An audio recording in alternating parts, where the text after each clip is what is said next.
Hello, Melanie, there in Nashville. It's nice to talk to you. Yes. Melanie, now, you were born in Astoria, New York? Astoria, Queens. It's a borough in New York and very different from Brooklyn. I know Astoria because I stayed in Astoria, and being Greek myself, that's the Greek section. It is now. When I was growing up, it was a lot of Italians, but then it became Greek. I actually moved back to Astoria later. I don't know, I think I was trying to relive my roots or something, but it didn't quite work out. But, yep, Astoria, Queens is where I grew up. Your father was named Fred. He was a Ukrainian. He passed away before all this, and my husband is Ukrainian. He was all set to go back to the Ukraine and go to where he was born, and he didn't know anything about what is happening now. Your mother, she was Italian and she was a jazz singer, so obviously the musical gene came from your mother, or was your father, did he have some musical talent as well? Yeah, well, my mom was, I think, probably a little more musical, but my dad played the saxophone, both sides. Quite a combination, Eastern European and Italian. Melanie, you first made your public appearance as a very young girl on a radio show. Yeah, my mom, I think, had thoughts that I was the next Shirley Temple. She decided I'd take tap dancing lessons, and I remember brush, brush, step. And I didn't go too far in the tap dancing department. And she sang, so she would kind of coach me on how to phrase things. And she was always very frustrated because I seemed to have my own way about singing, and she was always a little bit frustrated and disappointed in the way I was singing, but later on I guess she saw the point to all of it. All my early influences in music were from my mother, who sang Billie Holiday songs and Bessie Smith and the standards, and then my uncle was a folk singer. He was a college student and very union. He knew all the union songs, and it's all Woody Guthrie. And between Woody Guthrie and Billie Holiday, and then when I got a little older, I thought Brenda Lee was it. Brenda Lee was my hero. And I just got to talk to her on the telephone, and I was so happy to be able, I'm going to get together, we're going to have a cup of coffee or something. After all these years, I never met her, but she was a hero of mine. And then later on, I was influenced by Joan Baez. Joan Baez was, everything about her was what I wanted to be. When you're growing and you're looking for who you are, you start grasping for things, and it never came out right. My attempt at Joan Baez, it never came out right. I always say style is something like you go to imitate someone and you get it wrong. You know, that's a style. I always pictured, I always had this older woman thing going. I wanted to be the older woman. I always loved that image. Growing up, it was a fantasy that I was going to be the older woman, and now I'm it. Watch out what you wish for, right? I think now our culture has just gone crazy with young. Everything is young. And it's crazy. I mean, there's balance. We got to get back to balance. So much has happened with music. It's turned into much more of a visual thing. Stage is set for exhibitionists rather than artists. Let's get back to your early days. And so you were born in New York, and then I think you moved to Boston, and then you moved to New Jersey. That was where life started to get really difficult. In New York, people just seemed to leave you alone, and there was, a lot more tolerance or open-mindedness. And they moved to a very small town in New Jersey, and everybody there had grown up with each other, had all gone to the same school and grew up. And here I was, this new kid from New York, and I was an odd person anyway. I'm not going to say I wasn't, but it was worse because it was very provincial and small, very small town. So I was highly suspect. Toured a few times in Australia. I know I've been there more than once, and I know I took my children. At that point, Bo Jared wasn't born when I did my last tour there. That was 1977 when I last toured Australia. Your daughters, were they born? Yes, and they were with me. Pictures of them with the koala bear, the picture you have to have taken when you go to Australia. Back to high school, now you developed an interest in acting, and so how did that come about? Were you a movie fan? Not even slightly. How that happened was my father wanted me to go to college, and I had my fill of mainstream education. I did not see another 4-year program for me. So I don't know why, what was in my head, but I ran away. I ran away from home in my last year of high school because I did not want to go to college. I didn't just run. I ran, I flew. I went to California. I was very methodical. I sold things. I saved up money, and I went as Eve Dane. I changed my name. That was before when you could do that. You could just say any name, and you could be on an airplane. So I was Eve Dane, and I got on a plane, and I flew to California and got myself in all kinds of trouble through all this. I was put in a girls' detention home, not because I did anything bad, but because I was somebody, in the East reporting a girl missing, and there weren't a lot of runaways then. I think I started a trend. People didn't run away from home. People hitchhiked safely. I mean, it wasn't weird yet, but I decided the only way I could avoid this 4-year of hell would be to run away from home. So anyway, this girl was missing, and I was found, and they put me in this girls' detention home because that's the place they would hold a girl who ran away from home. They didn't have a place for runaway girls, and so they stuck me in with people who were there for stealing and other bad things, and I'm in a cell. I was so horrified and afraid, and they finally got my dad, and I was there for about 2 weeks before they contacted my father, who had to come out to California and get me, and he did. And on the way back on the plane, he said, well, what do you want to do if you don't want to go to college? He said, you can't just not go for any kind of higher education. Your chances won't be as good. So I went, well, I'd like to do music. That's what I want to do. And we investigated Juilliard and different musical schools, and they didn't have folk music, or anything like that. It was very standard. You needed to, first of all, know music theory and to read music, and you'd audition with a classical piece of some kind. I wasn't qualified to even audition, so that was out. So we came to another conclusion that there was this acting school, and I thought, well, it's kind of like singing, only it's spoken. So I thought that might be good, and it was a compromise. I would go to acting school, so I went to the American Academy of Dramatic Arts, and I was too shy to go to any of the auditions, so I would just read the trade papers and think, oh, well, maybe I'll go for this part or that part. I did go for one audition for Fiddler on the Roof, and I thought, oh, Peasant Girl. They wanted the daughter of the lead.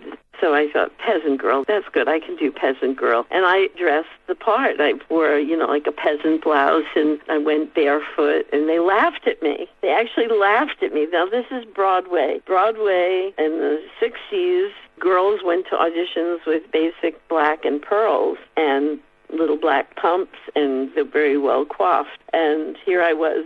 I looked like a peasant in Russia. So totally, they laughed at me. I was horrified. I ran out of there crying, and I thought, I'll never do that again. Never, never, never, never. But then I was reading the trade papers, and they needed a girl to play Barbara Allen in a production of Dark of the Moon, which happened to be one of my favorite plays. It was an obscure play, and of course, they needed a girl who played a guitar and sang, and that was me. And I thought, my God, this is like an omen. This is like they're calling my name. They said everything except, Melanie, where are you? So I went to this audition. Now, this is after my first horrific experience, but I had been living at home in New Jersey and going into the city to audition for things. When I went to acting school in New York City, I lived with other girls who were going to that school. I had 4 roommates in one apartment. But I went to this audition, and I was living in New Jersey, so I took a bus or a train and got got into the city and realized to the building, but I don't know the room number. I neglected to take the paper with me, and I just knew it was 1619 Broadway or 1650 Broadway, and I stood out front of this building with a big brass entrance, and there was a doorman with a full uniform doorman with epaulets and a cap and brass buttons down his coat, and I'd watched him for a while, and I noticed he was an older gentleman, and he would see someone and say, good morning, Mr. So-and-so, and then he'd mumble something under his breath, and then he did this constantly, and he had, I guess we would call it Tourette's right now, but then there was no such term that I knew of, and I never saw anybody like this in my life. And he'd smile and welcome people and then curse obscenities under his breath. And I finally had the nerve to go up to him and say, I'm here to audition for Dark of the Moon. Do you know what room number they're putting this on? And he paused and he said, no, but try 511. They're always doing weird things there. So I went blindly to 511, and it happened to be the office of Hugo and Luigi, who were music publishers. I didn't know what a music publisher was, and I certainly didn't know who Hugo and Luigi were. And I'm in this office with institution green outer chamber where the secretary sat, and I said, is this where they're doing Dark of the Moon? I'm here for the audition. And she just looked at me like I was from another planet. No, not at all. You're in the office of Hugo and Luigi, the music publishers. And I just started to cry because, oh no, this is the part. I'm supposed to get this part. I know it. This is me, and I'm supposed to have this part. And she said, wait a minute. Okay, don't settle down. Here's the tissue. No. And so she called around and found where they were holding this audition, because I had the name of the organization, but I didn't know what room number they were in. So in the meantime, Hugo and Luigi themselves walk in and see this hysterical girl in their office with a guitar, because the part called for a girl to play the guitar, and they thought I was hysterical because I wanted an audition with them for music, and it was the last thing I was thinking of. I'm an actress, I was very much an actress by then, after graduating from the American Academy of Dramatic Arts. So they said, Joyce, what does she want, an audition? And they said, set her up for Thursday. We just hired Peter Schekeryk, who's going to run our production company. And as they were writing a Broadway show, they had written really famous songs like Fools Rush In for Elvis, but I knew nothing of this. So I went and auditioned for Dark of the Moon, and I knew, by the way, they had me reading with several different witch boys. That was the lead, of the witch boy. And by 3 or 4 witch boys, I was still reading for Barbara Allen, and I sang for them, and I knew that I had the part. So I went down to Joyce, the secretary for Hugo and Luigi, and I thanked her, and yes, I think I got the part. And she said, well, I put you down for Thursday, so come in on Thursday and they'll hear you. Peter will hear you or somebody. And I said, oh, what should I do? And she said, well, you sing, right? And I said, yeah, I sing and I write songs. She said, well, just do that. So I went back and I sang for Hugo and Luigi, but now the office that they're in, the door opened and they have Louis the 14th desks and gold chandeliers and plush carpets, and the desks were facing each other, and I was sitting on a chair in front of the 2 desks, and I started singing songs, and I could tell that they were looking back and forth at each other and kind of rolling their eyes. Then I knew, I didn't think they liked me at all, but one of them said something like, where did you get your voice? And I don't know, that's the way I sound. And they said that I should audition for Peter Schekeryk, who's the guy they just hired because they're writing a Broadway musical, and he's running their production company. So I came back again and sang for Peter Schekeryk. Now this time, Peter is enthralled. He heard me and something clicked.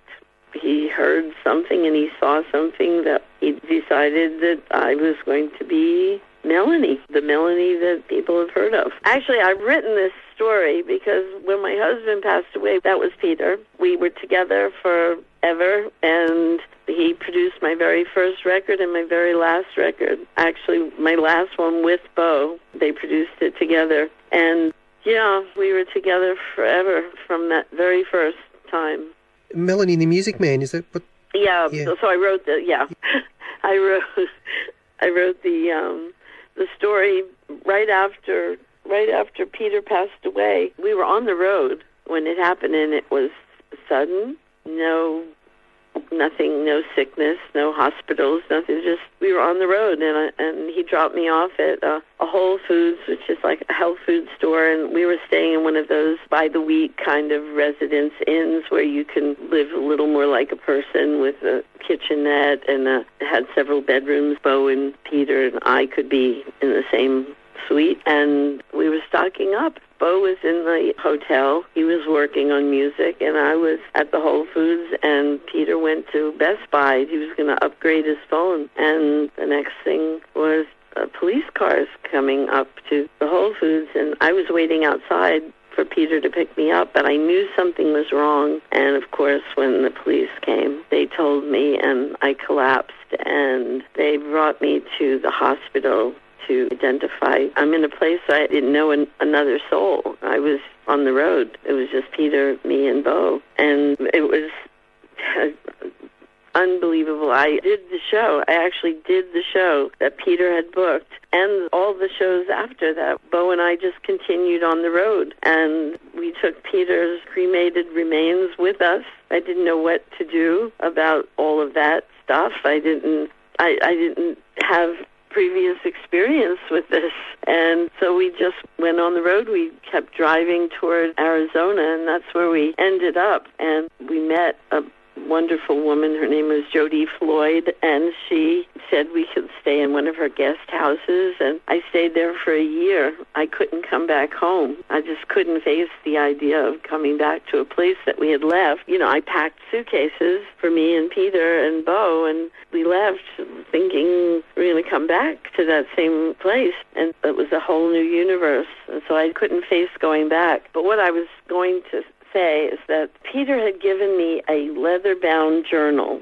and said, I want you to write a book. You have so many things people want to know, some of the stuff you've been through and what you've done, and being the ambassador of peace to South Korea, UNICEF, and being the spokesperson for UNICEF, and riding home with Jimi Hendrix on a plane, and being at Woodstock and doing demonstrations and risking arrest and all this stuff. He said, you have to write this down. I love the way you write. He would always say, I love the way you write. It's overwhelming to think about writing a book. So the night after Peter passed away, I'm still in this hotel, and I picked up the journal. I hadn't written anything in it, and I just started to write. The very first line of the story is, sometimes you don't know you have a story until it has an end. And I said, this isn't just my story. This is the story of Peter, because without Peter, there wouldn't have been a Melanie. That became the musical Melanie and the Record Man. Okay, did you have another question? I was just going to talk more about your acting. You learned under a guy called Paul Curtis, who was a famous American mime. Oh, my God, you know Paul Curtis. I mean, you know of him. Yeah. Oh, wow. Yeah, I mean, he was a big influence on me in acting school. And, yeah, it was incredible. I guess he was a little more method than most of the other teachers as far as getting the right emotions to be able to be projected. Do you think his influence helped your musical performing?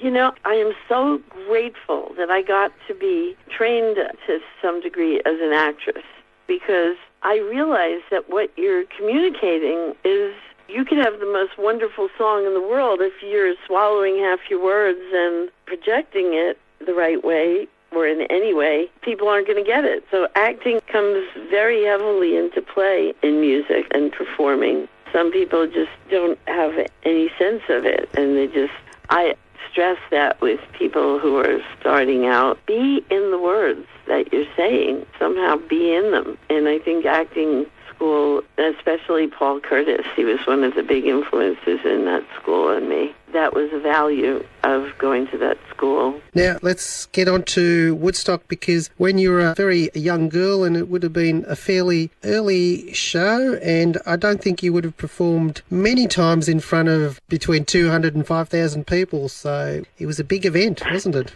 Yeah, I don't think I had performed in front of more than 500 people in my whole life. I was in England doing a film score with Peter, and I was writing the music for a film called All the Right Noises with Olivia Hussey and Tom Bell. And I think London Symphony Orchestra was in the studio with us, and I mean, it was really big stuff. And for me, that was fine with me, because I was really shy and an introvert, and being behind the scenes was much more comfortable than being out in front of people. So I thought this was the way my career was going to go. But before I had left the States and gone to England with Peter, he had an office in the same building that the people who were putting on Woodstock were in. And just very naively, I said, 3 days of peace, love, and music, that sounds like me. Can I be there? Oh, sure. So I was in. And I was in England all these months later. I didn't know that Woodstock was going to be a big deal. Well, no one knew how it was going to turn out, of course, but I especially, there was no news really about Woodstock in England, and I was debating whether I should go back or not. Peter said, I'll stay in the studio and finish the tracks here. You go you just do this little... I'm picturing like 3 days of people camping out with families with picnic blankets and love beads and some crafts, and I could go shopping. Just the whole easygoing, relaxed scene of music, and I thought that would be nice. But when I got there, my mother picked me up because, again, it wasn't any big deal, I didn't think. It was some festival out in the woods or a farm. It was a farm. It was supposed to be on a farm. I started heading up there with my mother, just me and my mother, a guitar, my mother, me, and we're driving up, and we hit some traffic. But the traffic was like 80 miles away or something, so I couldn't attribute it to the festival. I didn't have a clue. We hit some more traffic, and we took a different road and hit some more traffic, and now I'm starting to get really nervous. We pull in, and I had a phone number of somebody, and we had to find a phone booth because, of course, before cell phones and before email and texting and smartphones. And so I made this phone call, and I finally got some information, and they said, don't go there, go to this other place. The location has changed, and it's going to be here, not there. I think, oh, my God, this traffic has something to do with this festival. That can't be possible. I'm getting really nervous. So I get to this motel, and there is media trucks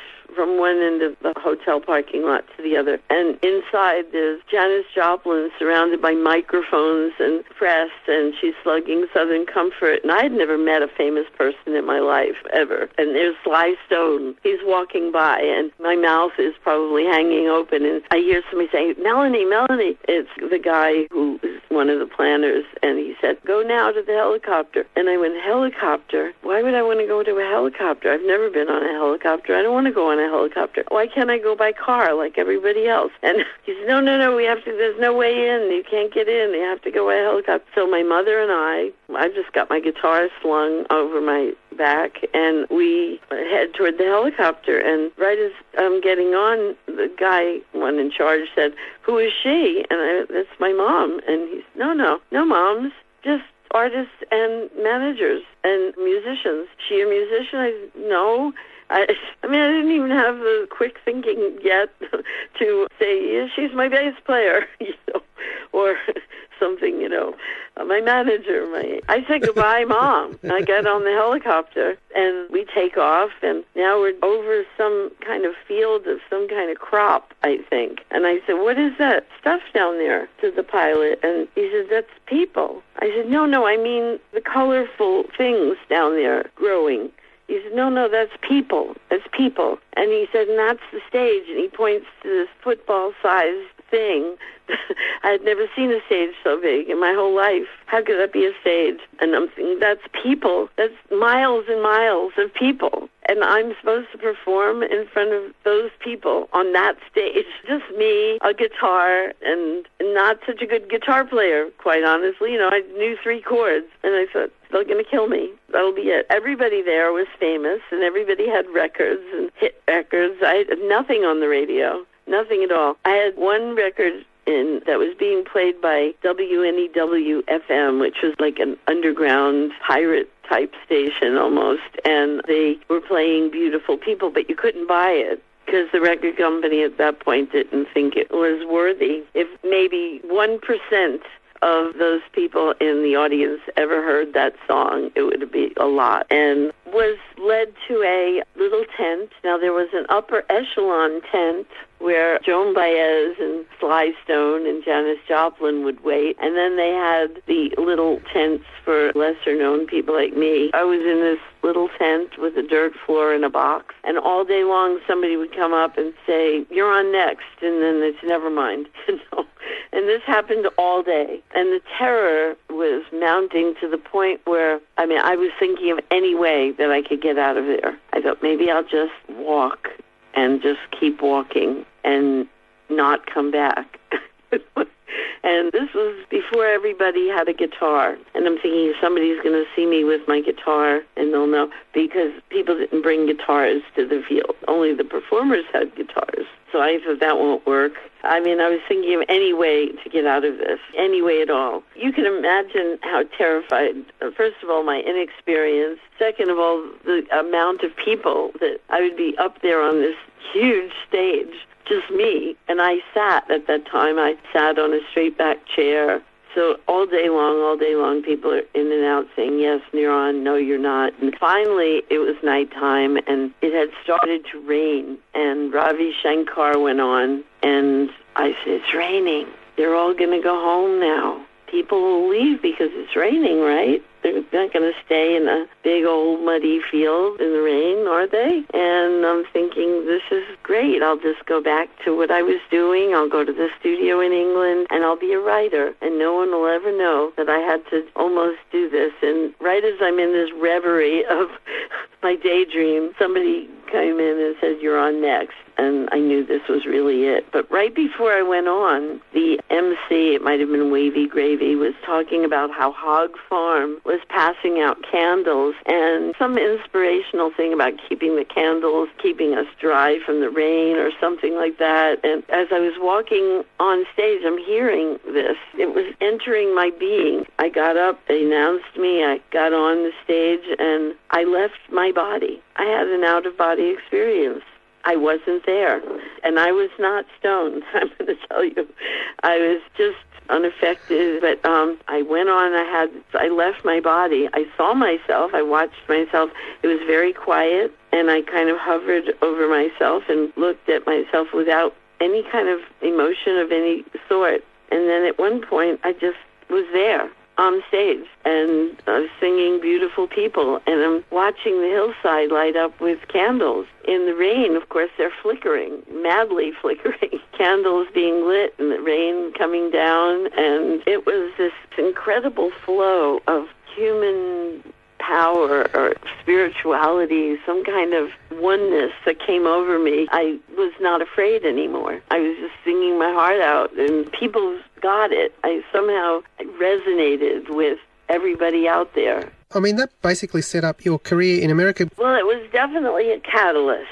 I would definitely say that. Of course, now, I didn't know it was going to be a historic event. I knew the day after when they were calling me to do panel discussions with anthropologists on the significance of this, that this was really big. But it didn't hit me. It didn't really hit me. It's news. It'll be old news in a few days, and nobody will think about it again. But it did, of course, it had such an impact on so many people that set the stage for sure. And I went on that stage an unknown person and walked off a celebrity. Brand New Key was... Look, I'll tell you my little story. I used to listen to American Top 40. They had it on radio here with Casey Kasem, and Yes. he used to do a little trivia thing. And he said 10 years ago, Brand New Key was a number one song in 1972. And he gave this little interesting fact. He said Brand New Key was the first song sung by a female singer and written by that female singer. You were the first to write your own song, and you were awarded Billboard's Top Female Vocalist of 1972. Well, you know, it was before the term singer-songwriter. They used to call me the female Bob Dylan because there wasn't a term for the person who wrote their own songs and sang them. It was before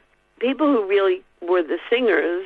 They looked good and they sang well. Then we had the funny-looking people who wrote the songs. It was before that definition of what is funny-looking and what is beautiful existed. I kind of bridged a little bit of the gap because I was, in my own way, really pretty, but I didn't think I was pretty. I just thought of myself as weird-looking, and my nose was all wrong, and I was just real hard on myself. I always was. I kind of passed as nobody really talked about me writing the songs. A girl and a little too pretty to be something called a songwriter. And that's why they kept that part down, that I wrote the songs. You've been quite prolific. You've been consistently releasing a lot of stuff. In a few days' time, you'll be commencing your brand new tour, and it's called People in the Front Row. Apart from all your other achievements, you know, like selling millions and millions and millions of records, you have been an intrinsic and important part in the development of Australian hip-hop music.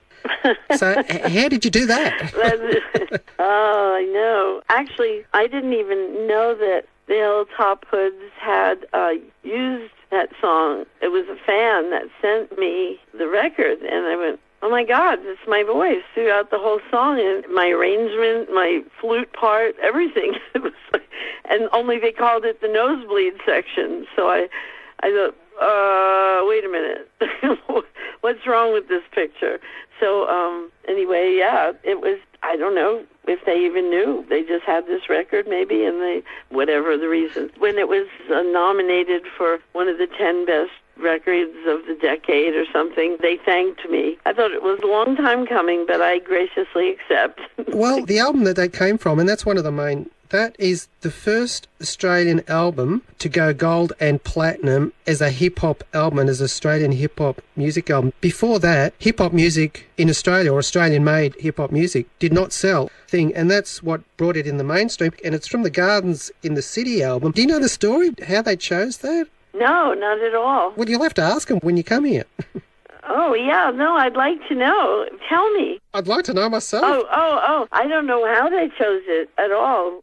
The thing is, they took it from maybe their siblings or something had the album, their older brother or something. There was a crazy statistic, like one in I don't know how many had a Melanie album in Australia. You know, I'm not surprised that they heard it, whether it was in growing up or, again, like an older brother or a younger brother or somebody. Or maybe they're just big Melanie fans and they'll be in the front row of every show of your Australian tour. Yeah, right. Do you like it, by the way, the nosebleed section? Yeah, I did. I thought it was great. They used the whole song. It wasn't just a sample, you know. I mean, it was the whole song, verse by verse. Not a criticism, it's just an observation that the whole song was used. It wasn't changed in any way. I mean, I actually do enjoy when somebody takes a record and makes my song and makes it their own. For instance, Miley Cyrus, when she sang Look What They Done to My Song. But, I mean, they certainly made it their own in that they put the rap between it. But they did use the entire song. It wasn't like just a chorus or a line or a little melody. The hook, everything. Anyway, look, Melanie, we better go. It's been absolutely wonderful to talk with you. It's been an absolute pleasure. Thank you. Bye.